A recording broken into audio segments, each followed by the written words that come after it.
All right, now, that was certainly a chapter of One Piece. We got the epic final battle between Roxy Zebek going up against Roger and Garp, an unlikely duo if there ever was one. Actually, not so much. If they were not really that unlikely of a duo. If anything, they were an extremely likely duo. They had a rivalry, Pirate and Marine, but it was sort of like a friendship rivalry, a Pokemon type of rivalry, you know? It's like, I'll beat the crap out of you, but we're friends to the end, sort of a deal, right? I'm sure when Roger died, Garp wept for him, so yeah, they were friends, okay. But we also have the reveal of Marco's dad, Graham. I'm actually getting a little bit ahead of myself there. We do not know if Graham is Marco's dad. It could be his grandfather. It could have been his uncle. Oda could do something like with Zoro and Ushimaru, and Graham could have been Marco's great uncle. We don't know exactly. But Graham was most likely Marco's dad, yeah. And we ended out the chapter with one of the most insane combo attacks ever. We got Roger busting out Ace, not his son, the sword that he called Ace before Ace, and then used Kagusuchi no Ace, like Flame God Ace. And then we also have Garp using his, infinite punch. It's just Saitama uses the one punch, Garp uses the infinite punches. But it all results in the same kind of thing, right? Absolutely. Really quick about Ace. There was, throughout this flashback, I think there was one panel when Roger first showed up. And granted, it was a few years ago. It was 42 years ago when we got the chapter involving the Kuja pirates, when we were first introduced to, Gloriosa as the captain and Shaki as the first mate, right? There was a scene where Roger and Garp clashed there. And it looked like in the panel that it wasn't Ace, like it was a different sword. But looking at that panel again, it does seem like it was just a particular angle, so you couldn't really see the guard of it. But I'm pretty sure Roger had Ace throughout this entire flashback, right? I'm not exactly sure where he got his hands on it, or when exactly Roger decided to pick up the sword as his main weapon, and it is a Saijo Owazamono graded blade. It's just that I wanted to bring that up because it was one of those things does Roger have Ace in this flashback, or did he get it at some point during the flashback? But I'm pretty sure he had it the whole time. All right, so what did we all think of the battle? It was intense. It was short. I mean, it was essentially just one chapter. And I assume that would probably be the way it was going to go. Keep in mind, at the end of the day, it's a flashback. We eventually have to get back to the main story. The flashback's been going on now for well over 10 chapters. I think we're beginning to wind it down now. Probably get one or two chapters to kind of show the repercussions of God Valley. But more than anything, it's kind of a meme at this point, but yeah, we need to get back to the focus of the flashback to sort of bookend this, right? The flashback started, with Loki, and then it led into Harald's backstory, and then it was basically the Rock's show for, the last few months. But now it's time to bookend it with going back to Harald, which will also hopefully go back to Loki, and then that will, transition us back into the present of One Piece with Luffy and Chopper and Gabon and Hiruden listening to Loki's sad crybaby backstory, all right? How is he going to tie all this together? I'm not sure. How is he fitting this all within a 3-minute time span? Even if you're just, cutting out all of the Rock's parts and Loki is just telling the story of Harald and himself just really quickly. I would love a scene where they get back to the present and everybody's just so engrossed in the story. Hiruden's there my goodness, never knew Loki. Oh, man, it's been 45 minutes already. Oh, man, they're probably dead up there. We need to get moving. It just cuts to back on top of the tree. And, Zoro and Sanji were defeated off-screen somehow. And it's just oh, no. Or Zoro and Sanji are evil now. Oh, no. So, yeah, I understand. The fight was a pretty quick fight. But you also have to remember who is fighting here. Rox, Roger, Garp. None of these characters have devil fruit powers. They're all just hockey, infusing weapons, and just in the case of Garp, just using his fist, and they're bruisers. That's what they do. They just punch and slash things, right? They could do that in really cool ways and have really cool names for the attack. By the way, something I did miss is when that Garp was using his infinitum attack, you even see his fists igniting on fire, like Luffy's Red Hawk or his Red Rock. So that was really cool. That was a nice touch there. But at the end of the day, right, there's no crazy complicated devil fruit abilities here to explain. It's not like, Rocks busts out some weird esoteric paramecia that we have to understand how it works or something. It's just, it's a battle of attrition, as Roger said. And he's like, we're not going to win that, so let's just pool all of our hockey into one attack. Remember the way that hockey sort of works, and Luffy kind of mentioned it during Dressrosa. You really got to think of hockey as like a special attack gauge in like a fighter. So, it is possible to take all of your hockey at once and just drain the gauge dry and then just pull it all into one final move. But if you do that, you are basically exhausting yourself, okay? And Luffy, when he was going into Gear 4 against Doflamingo, he exhausted himself there. Now, he wasn't to the point where he was completely immobile, where he could not move. The gladiators were there to help him in that instance. It's just he could not use hockey or really exert himself all that much for like 10 minutes until he could recharge, all right? Somebody actually commented on that with Oda. They sent him an SBS one time, because I think it was after the events of Dressrosa when Luffy was fighting Doflamingo, it seemed like he couldn't move, but then during Whole Cake with Katakuri, he was able to move, and Oda clarified, no, he can still run around and move, he just can't use hockey, and he can't really fight all that much until it recharges, right? So that's the maneuver that Roger and Garp utilized, and it makes the most sense. A little bit of a side thing, though, is during the fight, they listened to Rox's will. He was, telepathically communicating with them, like, please, you gotta finish me off, right? I don't want to be this. I don't want to do this. And so they did comply, but there was a moment when Garp was, beating the crap out of Rox, hey, there's got to be some way to reverse this. Rox, come on, this curse that's afflicting you, there's got to be something. And there was one attack when Roger brings down his sword, hey, wake up already. So if anything, we realize that hitting somebody really hard with a shit ton of armament and Conqueror's hockey, that's not going to reverse the Domi Reversi. Reverse the Domi Reversi? Who could possibly do that? But no, it is ultimately a solution, because if it kills the individual under the effects of Domi Reversi, well, that's one way to solve it, I guess, but that's not going to work in the current story, okay? I don't think, killing Dory, Bragi, and all the other members of the Giant Warrior Pirates is really the solution the Straw Hats are going to be going for here. In fact, I could even see a scene that's very similar to the scene with Rox, Roger, and Garp, where what if Dory and Bragi are still somewhat in there and they can kind of communicate maybe the same way Rox could? It's really interesting how he was able to do that, because, maybe he just had really good observation and he was able to use that to convey his will, and Roger, we knew, could hear the voice of all things. Garp as well might have been able to do that, or it might have not have been voice of all things. It might have just been good enough observation to sense the will of another person, right? And so in the case with the present, it might be Dory and Bragi are Straw Hats, we don't want to do this, please, you just gotta finish us off. And then, what if the Straw Hats are yeah, no, we're not doing that, we're figuring out some other way to reverse this. Now, thankfully, Luffy's there, and I think we can all assume Luffy is going to do some Gear 5 shenanigans to reverse the Domi Reversi, okay, to go back to the way it was. But it's interesting that Garp and Roger were trying to figure out something. It's just they were kind of, at that moment, handcuffed on what they could exactly do. Meanwhile, Rox is not giving them time to really breathe. He's rampaging all over the island, and they just can't let him go and, keep doing his thing, right? Especially when he's, weeping and just please, please. So, that's what they had to do there. So there is a solution. It's just not a great solution, okay? Let's talk really quick about this. I mean, okay, on a scale of 1 to 100, percentage-wise, how sure are you that Rox is dead right now? Because I gotta be honest with you, I've been reading One Piece for a long time, all right?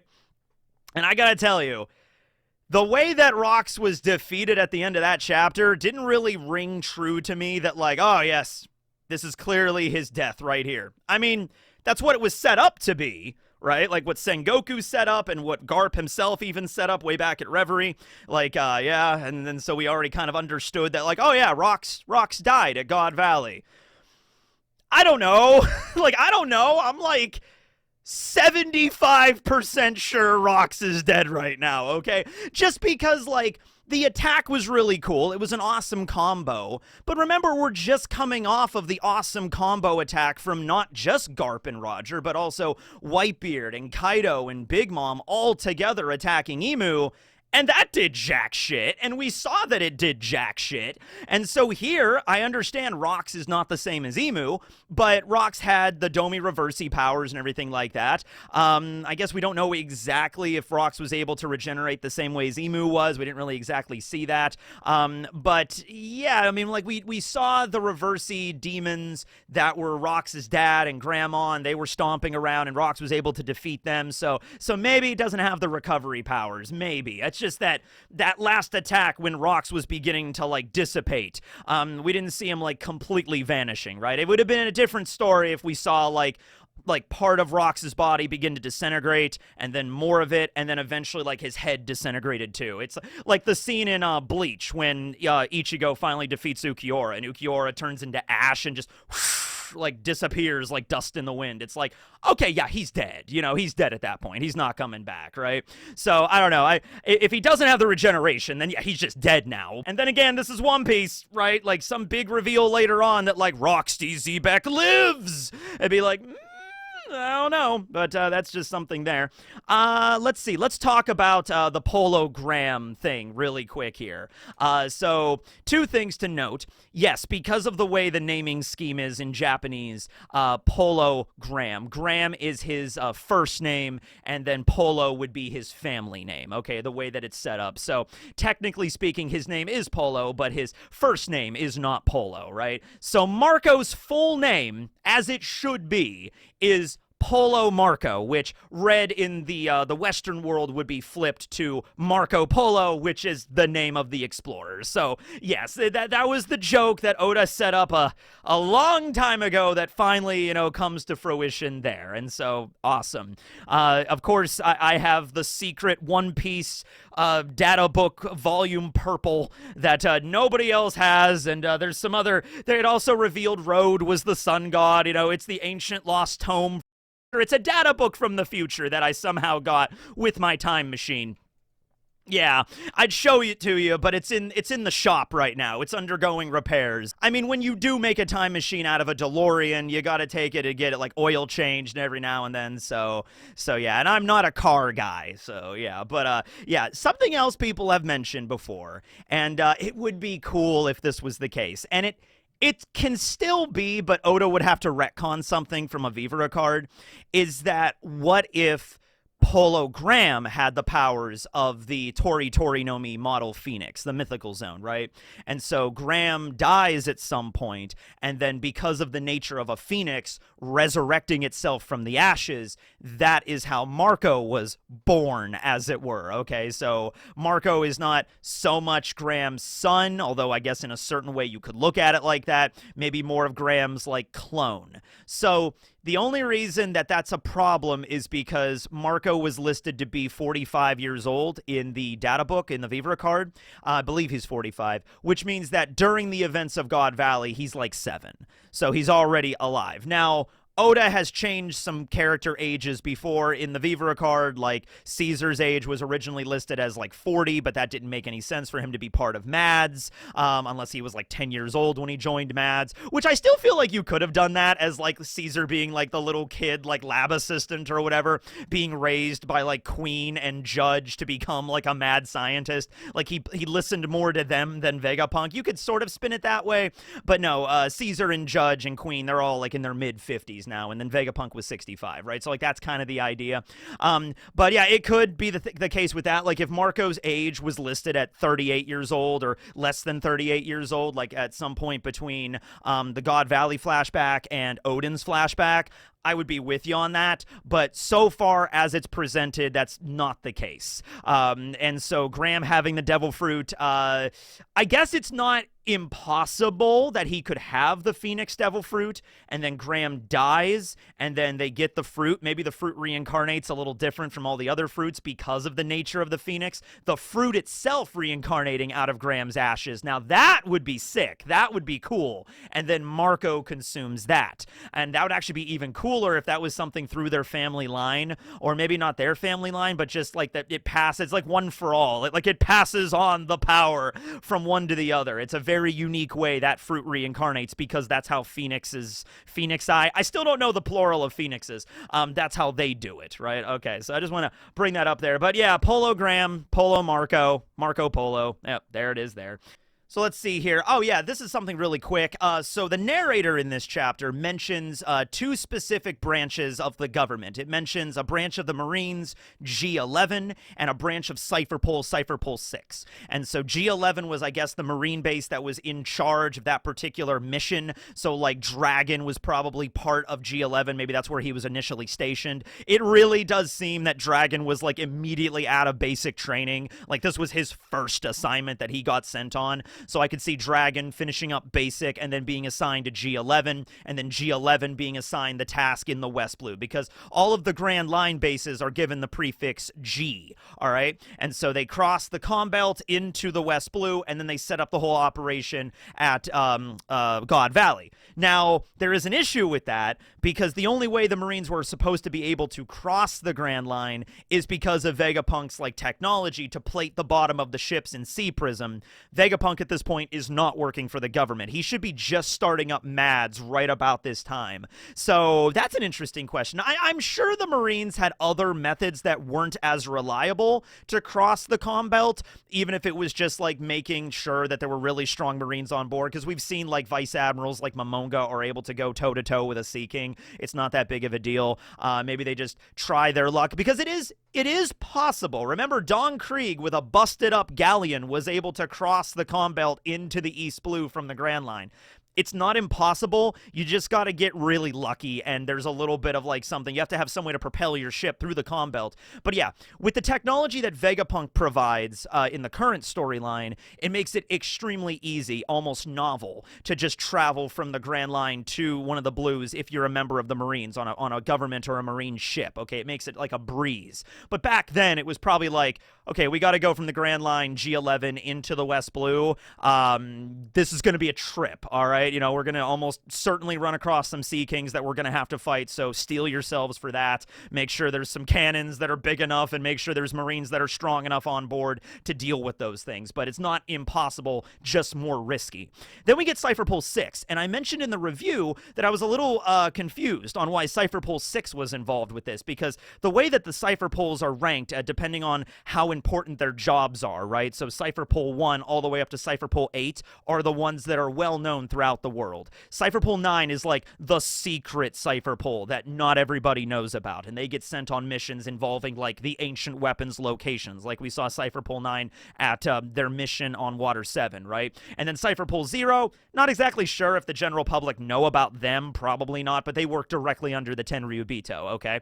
Right. So Cipher Pol 1 would be a job that I think is probably on the lines of like, hey, we heard some random person over here in the South Blue is, you know, some random guy that runs a bakery is saying some shit about the government that he shouldn't be saying. That's probably like a Cipher Pol 1 job, all the way up to Cipher Pol 8, which was Alpha's unit, and she was in charge of making sure Bonnie did not leave Sorbet, because that was what kept Kuma working for the government, okay? So you can see the level of importance of jobs here, and then you goes to Cipher Pol 9 and then Cipher Pol 0, right? So CP6 is like not the most trivial kind of jobs, but also not like the most important ones either.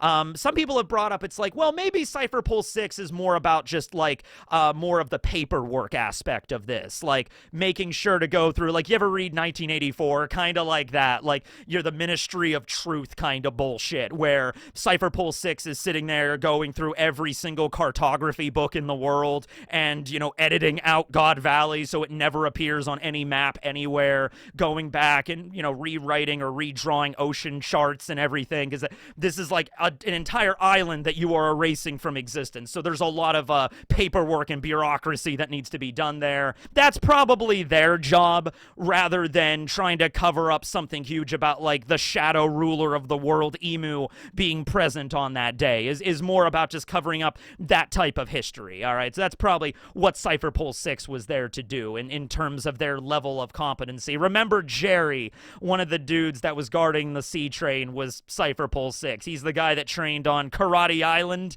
and Sanji kicked his ass. He was like the first person that got his ass kicked on the sea train. So, yeah. They're not on the level of Cypher Pole 9 or Cypher Pole 0, certainly, right? Let's talk about Garp. Okay, so Garp's line, right? So you have the moment there where Roger's looking over at Garp, and he's just like, hey, Garp, this spider monster shadow thing, and then it turned rocks evil. Like, this thing worked for the government. Like, did you know about this? Because these don't seem like the good guys. I'm just saying. And Garp agreed. Garp is like, yeah, I didn't know about this either. And so Roger immediately jumps to, hey, if you're quitting the Marines from now on account of the evil shadow monsters, join my crew. So pause, we're going to put a pin in that, and I'm going to make a video. I think I'm actually going to make 2 videos, honestly. What if Garp joined Roger's crew? Because holy shit, that's going to be fun to talk about. And then also, what if Garp joined the revolutionaries? What if Garp joined his son when the revolutionaries came up? So I'm going to make 2 Garp-centered videos around this, like 2 what-ifs, because I like doing the what-if videos. They're a lot of fun. So in the official Viz translation, the way that Garp responds to Roger's request here of like, hey, join my crew if you're leaving the Marines, he says, hey, I'm not leaving the Marines. Who would look out for the rank and file? Who would look out for, you know, the young Marines that are, you know, they don't know anything about any of this going on and they're just joining? You know, somebody has to protect them. Okay, so I get that reasoning. I definitely do. I understand the reasoning that Garp, at the end of the day, and as Harold even mentioned earlier in this flashback, the Marines are a good army on the overall, like in the majority, okay? There are Marines that are corrupted as shit. We've seen this before, but the majority of Marines help a lot of the innocent people in the One Piece world from piracy, okay? We've seen this, and Garp definitely does this as well. Garp has saved countless lives, both citizens and younger Marines that would have most certainly died if it wasn't for Garp probably, you know, showing up as their commanding officer at the last minute and saving the day. So there's 2 major points here with Garp staying in the Marines that are very, very solid, okay? One is Garp simply would never be able to forgive himself to just abandon his men. Not just his men that are directly under him, because I honestly think that a lot of them, if Garp decided to leave the Marines and go do something else, I think there's a lot of his subordinates, like Bogart and some of the others, that are so steadfastly loyal to him, they would go with him. But that's aside from the point right now. Not just his own men, but also all of the Marines in the future that are going to be joining. This leads into Sword, and I've talked about this before. I think Sword originally formed as a joint effort between Sengoku and Garp working together to create this new organization of young Marines that are essentially going to be the next generation to lead the entire organization in the right way. I can see Garp looking at it from that perspective of like, the next generation needs to be better than this one, right? Like, we need to make sure the next generation of Marines are going to be changing things, okay? So that's all fine. That's all well and good, right? And Garp, of course, he stays a vice admiral because he doesn't want to take direct orders from the Celestial Dragons. He goes and he saves a lot of people from God Valley to the time of the Great Pirate Era, especially during the Great Pirate Era, and he still does to this day. So the thing that I'm getting hung up on, though, with Garp is that, so now, before you could say Garp was unaware of just how absolutely awful the Celestial Dragons were. He knew they existed, but maybe he just wasn't sure. He wasn't aware of all of the awful things. So he sees the native hunting competition on God Valley, and he sees this firsthand, what the Celestial Dragons get up to, okay? And he was infuriated over that. Absolutely infuriated. So I don't know if the hunting contests still occur. They might, or they might have gotten removed from, you know, because of what happened at God Valley. The government's like, we can't do these anymore because of that incident. Garling, we know, was mentioned to be the champion of this event on God Valley, so they still crowned him, even though, like, we see what happened, you know, so maybe it is still going on. The thing is, the stuff that the Celestial Dragons do, right, is still the same shit as the native hunting competition. It's just on a smaller scale. but they still do this shit all the time.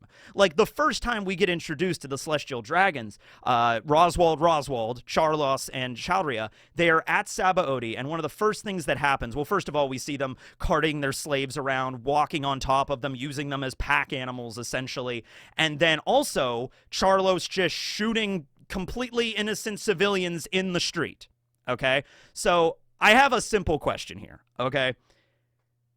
When this occurs, and Garp is aware now that this 100% occurs, Garp is like, okay, I gotta stay in the Marines, I gotta protect the rank and file, those Marines didn't do anything yet, I gotta make sure they're safe. Oh, there's some Celestial Dragons on that island shooting a bunch of innocent civilians.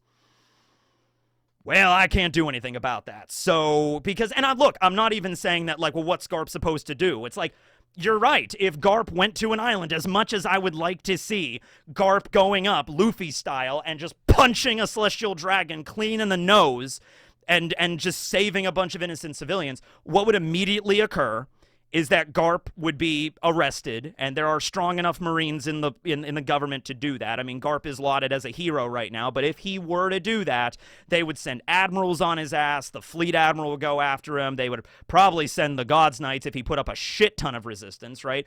And so ultimately, he would be arrested and executed, because the Marines would definitely not stand for that. Now, there's a little bit of complications considering Morgans is going to write a piece about Garp setting him up as like the greatest hero ever of the Marines. So we got to see how that goes too about that, right? So I could see maybe Garp being like, if nothing else, being very frustrated at like the lack of power he has here, because it's like, okay, if Garp directly goes and just like, I've had enough of these Celestial Dragons, I'm ending it right here, bam, bam, bam, and just goes ham on them, he's definitely not going to be able to like end the entire system that way. He would be stopped before that happened, and ultimately he would be executed or thrown in level 6 of Impel Down as like a disgrace or whatever, and the papers would not be speaking kindly of him after the fact, and the Marines that he wants to protect and the citizens he wants to protect would then be vulnerable because he was put away at that point.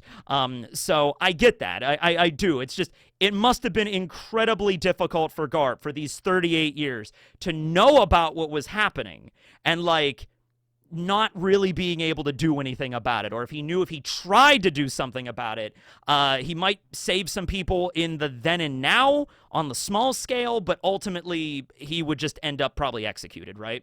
And so then it brings up questions like Dragon decided, screw this, I'm just going to go and I'm going to start my own organization. I would love a scene between Dragon and Garp, which we really haven't gotten yet. There was one scene when Dragon looked up and saw Garp during God Valley and was like, Dad, but like they didn't get a chance to really talk to each other. I would love a scene when Dragon is setting up the Revolutionary Army, and then he might have asked, he's like, Dad, what are you still doing in that organization? You need to come join the Revolutionaries. And once again, I feel like if Garp would have, and I'll make a what-if video about this, what if Garp would have joined Dragon in his revolution? I'm sure there would have been some loyal Marines to Garp that would have went with him, okay?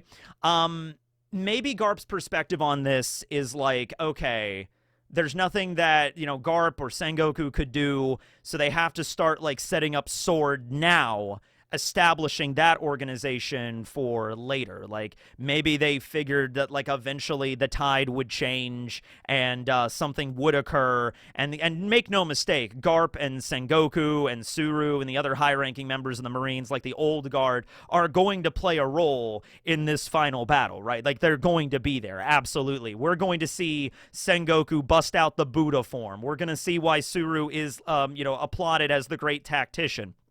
We're going to see Garp not die at Hachinosu. He's going to be freed, and I don't know if he's going to die ultimately, but he's going to, fight one more time. We're going to see that. And then we're going to see that situation there where after the story concludes and the Tenryubito system has been abolished and the new Marines that are led by, maybe like eventually, like Smoker might be an admiral, eventually Kobe will be an admiral, maybe even the fleet admiral eventually.